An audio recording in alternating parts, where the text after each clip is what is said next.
ವೀಕ್ಷಕರೇ, ಯಾವುದೇ ರೀತಿಯ ಕಷ್ಟಗಳಾಗಿರ್ಬೋದು, ಯಾವುದೇ ರೀತಿಯ ಸಮಸ್ಯೆಗಳಾಗಿರ್ಬೋದು, ಅದೇ ರೀತಿಯ ಸಾಕಷ್ಟು ಗೊಂದಲಗಳು ನಿಮ್ಮ ಮನಸ್ಸಲ್ಲಿ ಕಾಡ್ತಾ ಇರುತ್ತೆ. ಅಂತಹ ಗೊಂದಲಗಳಿಗೆ ನಿಮಗೆ ಪರಿಹಾರ ಬೇಕು ಅಂತ ಅಂದರೆ ನಿಮ್ಮ ಸ್ಕ್ರೀನ್ ಮೇಲೆ ಡಿಸ್ಪ್ಲೇ ಆಗ್ತಿರುವಂತಹ 9743554266 ಈ ಸಂಖ್ಯೆಗೆ ಕರೆ ಮಾಡಿ ನೇರವಾಗಿ ಗುರೂಜಿ ಹತ್ರ ಎಲ್ಲ ವಿಚಾರದ ಬಗ್ಗೆ ಮಾತಾಡ್ಬೋದು. ನಿಮ್ಮಲ್ಲಿರುವಂತಹ ಗೊಂದಲಗಳಿಗೆ ಪರಿಹಾರವನ್ನು ಪಡ್ಕೋಬೋದು. ಇನ್ನು ನೇರ ಭೇಟಿಗಾಗಿ ಸಂಪರ್ಕಿಸಿ ಅನ್ನುವಂತಹ ನಂಬರ್ ಸಹ ಇದೆ.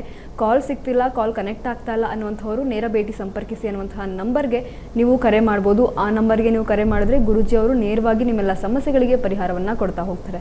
ತಪ್ಪದೇ ಕರೆ ಮಾಡಿ ನಿಮ್ಮೆಲ್ಲ ಸಮಸ್ಯೆಗಳಿಗೆ ಪರಿಹಾರವನ್ನು ಪಡ್ಕೊಳ್ಳಿ. ಗುರೂಜಿ, ಇನ್ನು ನೀವೀಗಾಗಲೇ ಮಾತಾಡ್ತಾ ಇದ್ರಿ ಗೋಮಾತೆಯ ರಕ್ಷಣೆಯ ಜೊತೆಗೆ ಯಾವೆಲ್ಲ ರೀತಿಯಲ್ಲಿ ನಾವು ಗೋಮಾತೆಯನ್ನು ಪೂಜೆ ಮಾಡಬೇಕು ಅನ್ನೋದ್ರ ಬಗ್ಗೆ ತಿಳಿಸ್ಕೊಡ್ಬೋದಾ? ಖಂಡಿತಗೂ ನೋಡಿ, ಕಂಕಣ ಬಲ ಕೂಡ ಬರಲಿಲ್ಲ ಅಂತ ಹೇಳ್ತಾರಲ್ಲ ಎಷ್ಟೋ ಜನ ಮಕ್ಕಳು. ಈ ಗೋಮಾತೆಯನ್ನು ಪೂಜೆ ಮಾಡಿ, ಖಂಡಿತವಾಗೂ ಒಳ್ಳೆಯದಾಗುತ್ತೆ. ಗೋ ಸಂರಕ್ಷಣೆಯನ್ನು ಮಾಡಿ, ಆ ತಾಯಿಯ ಬಾಲ ಮುಟ್ಟಿ ನಮಸ್ಕಾರ ಮಾಡಿ, ಬಾಲದಿಂದ 3 ಸಾಲಿ ತಲೆಗೆ ಹೊಡ್ಕೊಳ್ತಕ್ಕಂಥದ್ದು, 3 ಪ್ರದಕ್ಷಿಣೆ ಆಗ್ತಕ್ಕಂಥದ್ದು, ಹೊಟ್ಟೆ ಒಳಗಡೆ ನುಗ್ಗಿ ಬರ್ತಕ್ಕಂಥದ್ದು. ಯಾಕಂದರೆ ಇಡೀ ಜಗತ್ತಿನಲ್ಲಿ ಎಷ್ಟು ದೇವತೆಗಳಿಗೆ ನಾವು ಪೂಜೆ ಮಾಡ್ತಾರೋ ಅಷ್ಟು ಫಲ ಒಂದು ಗೋಮಾತೆಯಲ್ಲಿ ಸಿಗ್ತಕ್ಕಂಥದ್ದು. ಅದಕ್ಕೆ ಕೆಲವರು ನಮ್ಮ ಸನಾತನಿಗಳು ಅದನ್ನು ಗೋ ಸಂರಕ್ಷಣೆ ಮಾಡೋದಕ್ಕೆ ಎಷ್ಟು ಶ್ರಮ ವಹಿಸ್ತಾ ಇದ್ದಾರೆ ಅಂದರೆ ತಮ್ಮ ಜೀವನವನ್ನೇ ಪಣವಿಟ್ಟಿರ್ತಾರೆ. ಅವ್ರ ಜೀವನೇ ಪಣ ಇಡ್ತಾರೆ. ಅಂಥ ಗೋರಕ್ಷಣೆ ಮಾಡೋಕ್ಕೆಲ್ಲ ನಿಂತಿರ್ತಕ್ಕಂಥದ್ದು. ಕೆಲವರು ಹೆಸರು ಹೇಳೋಕ್ಕೆ ಇಷ್ಟಪಡಲ್ಲ, ಆದರೆ ಅವರು ಗೋ ಸಂರಕ್ಷಣೆಗೋಸ್ಕರನೇ ತಮ್ಮ ಜೀವಮಾನವನ್ನೇ ಮುಡುಪಾಗಿಟ್ಟಿದ್ದಾರೆ. ಆ ಯೂತ್ ಹುಡುಗರುಗಳಿಗೆ ಅವ್ರಿಗೆ ನಮ್ಮ ವಾಹಿನಿ ಮುಖಾಂತರ ಧನ್ಯವಾದಗಳನ್ನು ತಿಳಿಸೋಕ್ಕೆ ಇಷ್ಟಪಡ್ತೀನಿ.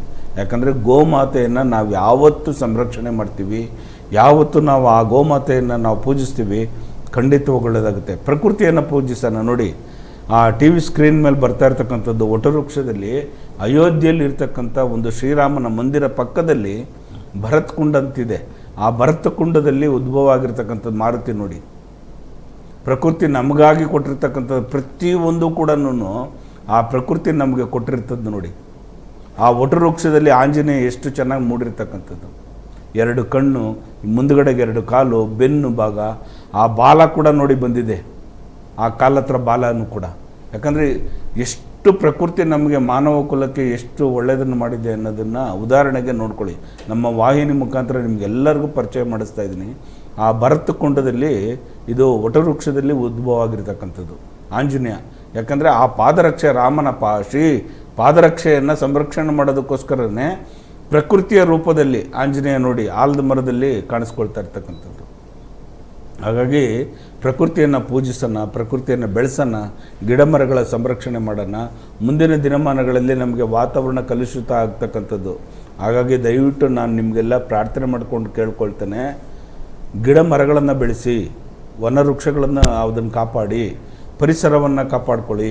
ಖಂಡಿತವಾಗಿ ಒಳ್ಳೆಯದಾಗ್ತಕ್ಕಂಥ. ಅಪ್ಪಾಜಿ ಒಂದು ಕರೆ ಇದೆ, ಅದನ್ನು ತಗೊಳ್ಳೋಣ. ಹಲೋ ಹಲೋ ಹಲೋ, ಕೇಳಿಸ್ತಾ ಇದೆಯಾ? ಹಲೋ, ನಮಸ್ತೆ. ಹಲೋ, ನಮಸ್ತೆ ಮೇಡಮ್. ನಮಸ್ತೆ, ಎಲ್ಲಿಂದ ಕರೆ ಮಾಡ್ತಾ ಇರೋದು? ನಾವು ಹೊಸೂರಿಂದನೇ ಕರೆ ಮಾಡ್ತಾ ಇದ್ದೀವಿ. ಹೊಸೂರಿಂದ ಕರೆ ಮಾಡ್ತಿರೋದು. ಓಕೆ, ನಿಮ್ಮ ಹೆಸರು? ಅಮ್ಮ, ಟಿವಿ ನೋಡ್ಕೊಂಡು ಮಾತಾಡಬೇಡಿ, ಟಿವಿ ವಾಲ್ಯೂಮ್ನ ಕಮ್ಮಿ ಕೊಟ್ಟು ಮಾತಾಡಿ. Hello hello, okay madam, okay madam. Guruji ಇದ್ದಾರೆ, ಮಾತಾಡಿಮ್ಮ. ಹಲೋ ಹಲೋ, ನಮಸ್ಕಾರ. ನಮಸ್ಕಾರ ಸ್ವಾಮೀಜಿ. ನಮಸ್ಕಾರ. ಭಾಗ್ಯಮ್ಮನ? ಭಾಗ್ಯಮ್ಮ, ನನ್ನ ದತ್ತಪುತ್ರಿಕೆ ಬಗ್ಗೆ ಕೇಳಬೇಕಾಗಿತ್ತು ಸ್ವಾಮೀಜಿ. ನಿಮ್ಮ ಹೆಸರು ಭಾಗ್ಯಮ್ಮನ? ಹೊಸೂರಿಂದ ಯಾವ ಊರಮ್ಮ? ಹೊಸೂರಿಂದ ಕಾಮನದೊಡ್ಡಿ ಅಂತ ಸ್ವಾಮಿ. ಗೊತ್ತಾಯ್ತು. ದಕ್ಷಿಣ ತಿರುಪತಿ ದೇವಸ್ಥಾನ ದೇವರು, ನಮ್ಮ ಮನೆ ದೇವರು. ಕಾಮನದೊಡ್ಡಿ ಗೊತ್ತು ಬಿಡ್ತಾಯಿ, ಅಲ್ಲಿ ವೆಂಕಟೇಶ್ವರ ದೇವಸ್ಥಾನ ಇರ್ತಕ್ಕಂಥದ್ದು ಕದ್ರೆಪಲ್ಲಿಯಿಂದ ಮುಂದೆ. ಹೌದು ಸ್ವಾಮಿ, ಹೌದು ಸ್ವಾಮಿ. ಆಯ್ತು, ಏನ್ ಕೇಳ್ಬೇಕಾಯ್ತು ತಾಯಿ? ಸ್ವಾಮೀಜಿ, ನಮ್ಗೆ ಈಗ 18 ವರ್ಷಕ್ಕೆ ಮುಂಚೆ ಒಂದು ಮಹಿಳೆ ನಮ್ಮ ಮನೆಗ್ ಬಂದ್ಲು. ಒಂದು ಪಾಪುನ ಎತ್ಬಿಟ್ಟು ನಾನೇ ಡೆಲಿವರಿ ಮಾಡಿಸಿ ನಾನೇ ಹಂಗೆ ತಗೋಬಿಟ್ಟೆ ಸ್ವಾಮೀಜಿ. ಆ ಮಗುದು ಬಂದು ನಕ್ಷತ್ರ ಅವಾಗೆಲ್ಲ ನಾವು ನೋಡಕ್ ಆಗಿಲ್ಲ. ನನ್ ಮನೆ ಕಟ್ತಾ ಇದ್ದೆ, ಸ್ವಲ್ಪ ಪ್ರಾಬ್ಲಮ್ ಅಲ್ಲಿ ಇದ್ದೆ. ನಾನೇ ಲಾವಣ್ಯ ಅಂತ ನಿಮ್ಮಂತ ಗುರುಜಿ ಹತ್ರ ಹೋಗಿ ನೋಡ್ಕೊಂಡು ಲಾವಣ್ಯ ಅಂತ ನಾಮಕರಣ ಮಾಡ್ಕೊಂಡೆ. ಈಗ ಅವಳು ಸ್ವಲ್ಪ ಬೆಳೀತಾ ಋಷ ಅಂತ ಆದಾಗ ನೋಡಿದ್ರೆ ಆಶ್ಲೇಷ ನಕ್ಷತ್ರ ಕಟಕ ರಾಶಿ ಸ್ವಾಮೀಜಿ. ಆಯ್ತು, ನಾನು ಇಟ್ಕೊಂಡಿದೀನಿ. ಅದು ಮಗು ಬಹುಶಃ ಚೆನ್ನಾಗಿ ಓದ್ತಾ ಇದ್ದಾಳೆ ಸ್ವಾಮೀಜಿ, ಚೆನ್ನಾಗಿ ಎಲ್ಲದ್ರಲ್ಲೂ ಚೆನ್ನಾಗಿದ್ದಾಳೆ. ನಿಮ್ಗೆ ಹೇಳಿದವ್ರು ಯಾರು ದೋಷ ಇದೆ ಆಶ್ಲೇಷ ನಕ್ಷತ್ರದಲ್ಲಿ ಅಂತ ಹೇಳಿದವ್ರು ಯಾರು? ಇತ್ತೀಚೆಗೆ ಒಂದು ಗುರುಜಿ ಹೇಳಿದ್ರು ಸ್ವಾಮೀಜಿ, ಅದಕ್ಕೋಸ್ಕರ ಸ್ವಾಮೀಜಿ. ನೋಡಮ್ಮ, ಆಶ್ಲೇಷ ನಕ್ಷತ್ರದಲ್ಲಿ ದೋಷ ಇದೆ ಅಂತ ಅಲ್ಲ,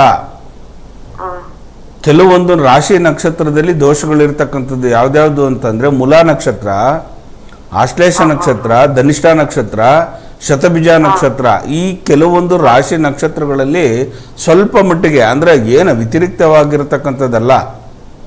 ಯಾಕಂದ್ರೆ ಇವಾಗ ಆಶ್ಲೇಷ ನಕ್ಷತ್ರದಲ್ಲಿ ಜನನಾಗಿರೋದ್ರಿಂದ ಡಾ ಡಿ ಡು ಡೇ ಅಂತ ಹೆಸರು ಕಟ್ಟಕ್ಕಾಗಲ್ಲ. ಹಾಗಾಗಿ ನೀವು ಲಾವಣ್ಯ ಅಂತ ಹೆಸರಿಕ್ಕಿರ್ತೀರಾ. ಅರ್ಥ ಆಯ್ತಾ? ಅದ್ರಲ್ಲಿ ಏನ್ ದೋಷ ಏನಿಲ್ಲ. ಆಶ್ಲೇಷ ನಕ್ಷತ್ರದಲ್ಲಿ ಮೂಲಾ ನಕ್ಷತ್ರದಲ್ಲಿ ಜನನ ಆಗ್ಬಿಟ್ಟಿದೆ ಅಂದಾಕ್ಷಣಕ್ಕೆ ನಾವು ಆ ಮಕ್ಕಳ ಭವಿಷ್ಯನೇ ಹಾಳು ಮಾಡೋದಲ್ಲ. ಅದಕ್ಕೆಲ್ಲ ಕೆಲವೊಂದು ಮಾವನಿಗೆ ಮರಣ ಅಂತ ಹೇಳಿದ್ರು ಸ್ವಾಮೀಜಿ, ಅದಕ್ಕೆ ಖಂಡಿತವಾಗೂ ಇಲ್ಲ ತಾಯಿ, ಅದೆಲ್ಲ ಸುಳ್ಳು.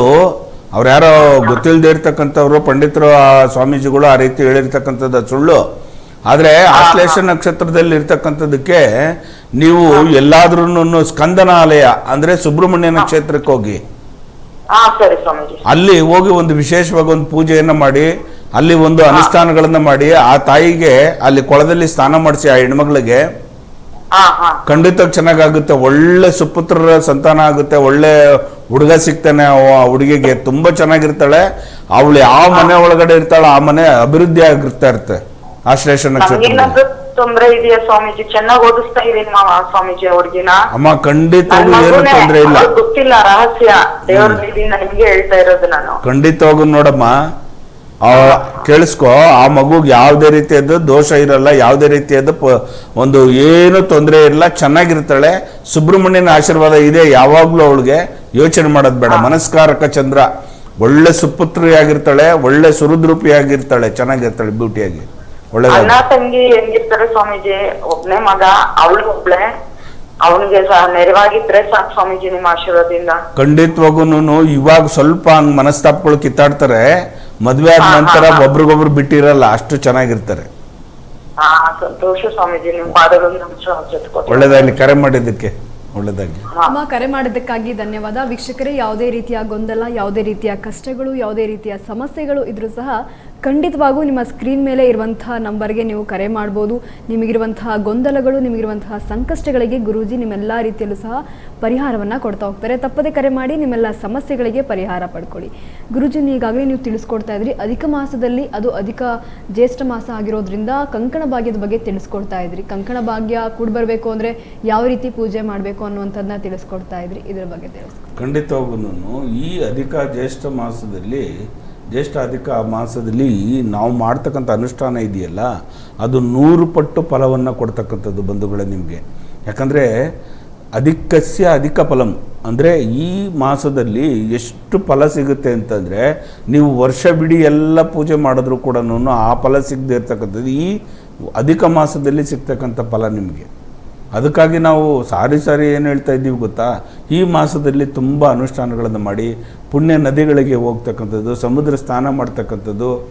ಯಾರಿಗಾರು ಒಬ್ಬರು ಬಡವರಿಗೆ, ಇಲ್ಲ ನಿಮ್ಗೆ ಅಕಸ್ಮಾತು ನಿಮ್ಮ ಸ್ನೇಹಿತರುಗಳು ಯಾರು ಮುಸ್ಲಿಮ್ಸು, ಇಸ್ಲಾಂ ಧರ್ಮದಲ್ಲಿರ್ತಕ್ಕಂಥ ಮಹಿಳೆಗೂ ಕೂಡ ಕಪ್ಪು ವಸ್ತ್ರಗಳನ್ನು ದಾನವಾಗಿ ಕೊಡಿ, ಬುರ್ಕ ದಾನವಾಗಿ ಕೊಡಿ. ಖಂಡಿತ ಒಳ್ಳೆಯದಾಗುತ್ತೆ. ಯಾಕಂದರೆ ರಾಹು ತತ್ವ ನೋಡಿ, ಇವಾಗ ತಾನೇ ಮಗಳು ಫೋನ್ ಮಾಡಿದ್ಲು, ಆಶ್ಲೇಷ ನಕ್ಷತ್ರ ಇಲ್ಲ ಅಂತ ಆ ಮಕ್ಕಳಿಗೆ ಅವ್ರ ಕೈಯಿಂದ ಕಪ್ಪು ವಸ್ತ್ರವನ್ನು ಒಬ್ಬ ಇಸ್ಲಾಂ ಧರ್ಮ ಮಹಿಳೆಗೆ ದಾನವಾಗಿ ಕೊಟ್ಟರೆ ಸಾಕು. ಯಾಕಂದರೆ ರಾಹು ತತ್ವ ಇರ್ತಕ್ಕಂಥದ್ದು ಆಶ್ಲೇಷ ನಕ್ಷತ್ರದಲ್ಲಿ ಕೆಲವೊಂದು ಏನಾಗುತ್ತೆ ಅಂತಂದರೆ, ಲಕ್ಷಣದಲ್ಲಿ ಏನಾಗುತ್ತೆ, ಕೆಲವರು ಯೋಚನೆ ಮಾಡ್ತಾರೆ ಮೂಲಾ ನಕ್ಷತ್ರ ಬಂದ್ಬಿಟ್ಟಿದೆ, ಆಶ್ಲೇಷ ನಕ್ಷತ್ರ ಇದೆ ಅಂತೇಳಿ ಹಿಂದೆ ಮುಂದೆ ನೋಡ್ತಕ್ಕಂಥದ್ದು. ಅಂಥವ್ರಿಗೆಲ್ಲನೂ ಕೂಡ ಆ ಮನಸ್ಸಿಗೆ ಬರಲ್ಲ. ಮನಸ್ಕಾರಕ ಚಂದ್ರ ಇರ್ತಕ್ಕಂಥದ್ದು, ಚಂದ್ರನೇ ಅಧಿಪತಿ ಕಟಕರಾಶಿಗೆ. ಹಾಗಾಗಿ ಅಕ್ಕಿ ದಾನ ಕೊಡ್ತಕ್ಕಂಥದ್ದು, ಈ ಅಧಿಕ ಜ್ಯೇಷ್ಠ ಮಾಸದಲ್ಲಿ ವಸ್ತ್ರ ದಾನ ಕೊಡ್ತಕ್ಕಂಥದ್ದು, ಆ ಕಪ್ಪು ಬುರ್ಕಗಳನ್ನು ದಾನವಾಗಿ ಕೊಡ್ತಕ್ಕಂಥದ್ದು, ಗೌನ್ ದಾನವಾಗಿ ಕೊಡ್ತಕ್ಕಂಥದ್ದು, ಕಪ್ಪು ವಸ್ತ್ರಗಳನ್ನು ಶನೀಶ್ವರನಿಗೆ ದಾನವಾಗಿ ಕೊಡ್ತಕ್ಕಂಥದ್ದು ಮಾಡಿ ಖಂಡಿತವಾಗಿ ಒಳ್ಳೆಯ ಫಲ ಸಿಗುತ್ತೆ. ಈ ಅನುಷ್ಠಾನಗಳನ್ನು ಮಾಡಿ ಖಂಡಿತ ನಿಮಗೆ ಜೀವನದಲ್ಲಿ ತುಂಬ ಏಳಿಗೆ ಆಗುತ್ತೆ. ಅಪ್ಪಾಜಿ, ಒಂದು ಕರೆ ಇದೆ, ಅದನ್ನು ತಗೊಳ್ಳೋಣ. ಹಲೋ ಹಲೋ, ನಮಸ್ತೆ ಅಮ್ಮ, ಎಲ್ಲಿಂದ ಕರೆ ಮಾಡ್ತಾ ಇರೋದು? ತುಮಕೂರಿನಿಂದ ಮೇಡಮ್, ಭಾಗ್ಯಮ್ಮ ಅಂತ ಹೇಳಿ. ಓಕೆ, ಯಾರ ಬಗ್ಗೆ ಕೇಳಬೇಕಿತ್ತು? ನಮ್ಮ ಮಮ್ಮಿ ಪರವಾಗಿರೋ ಪೇಷಂಟ್ಸ್ ಇದೆ. ಓಕೆ, ಗುರೂಜಿ ಇದ್ದಾರೆ, ಮಾತಾಡಿ. ಅಮ್ಮ ನಮಸ್ತೆ ನಮಸ್ತೆ ಗುರುಜಿ ಅವರೇ. ನಮಸ್ತೆ ಭಾಗ್ಯಮ್ಮ, ಹೇಗಿದ್ದೀರಾ? ಚೆನ್ನಾಗಿದ್ದೀರಾ? ಚೆನ್ನಾಗಿದ್ದೀನಿ ಸ್ವಾಮಿ.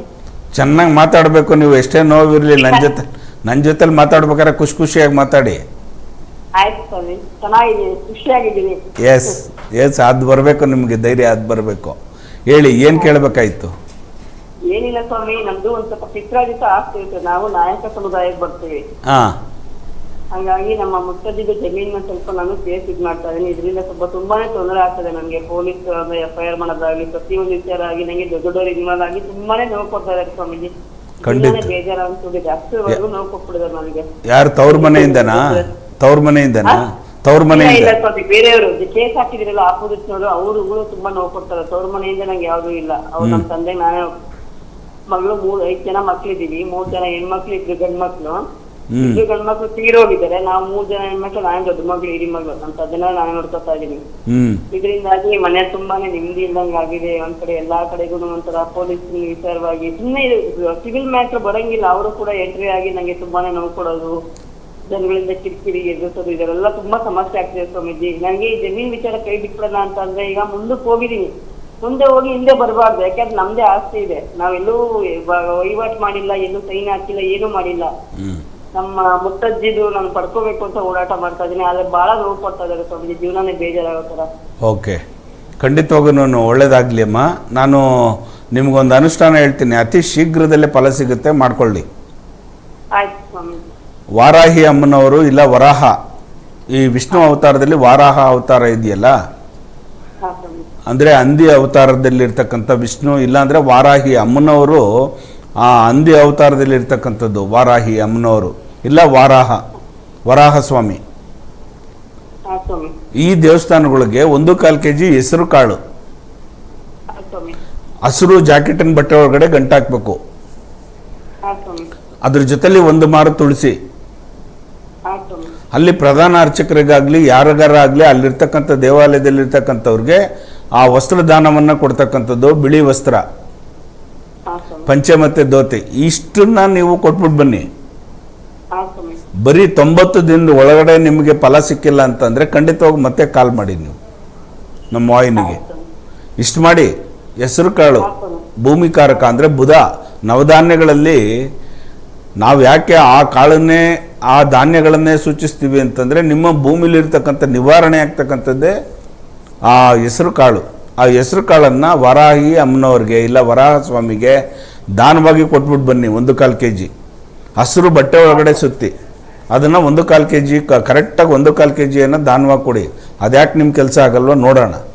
ನೇರವಾಗಿ ಒಂದ್ಸಲಿ ಬಂದು ಭೇಟಿ ಮಾಡಿ, ಆ ಭೂಮಿಗೆ ಏನು ಪ್ರಾಬ್ಲಮ್, ಏನು ಸಾಲ್ವ್ ಮಾಡಬೇಕೋ ಅದನ್ನು ನಾನು ಮಾಡಿಕೊಡ್ತೀನಿ. ನಮ್ಮ ಆಫೀಸಿಗೆ ಬಂದು ಒಂದ್ಸಲಿ ಭೇಟಿ ಮಾಡಿ. ಆಯ್ತು ಸ್ವಾಮಿ. ಖಂಡಿತ ಒಳ್ಳೆಯದಾಗಿ. ಕರೆ ಮಾಡಿದ್ದಕ್ಕಾಗಿ ಧನ್ಯವಾದ.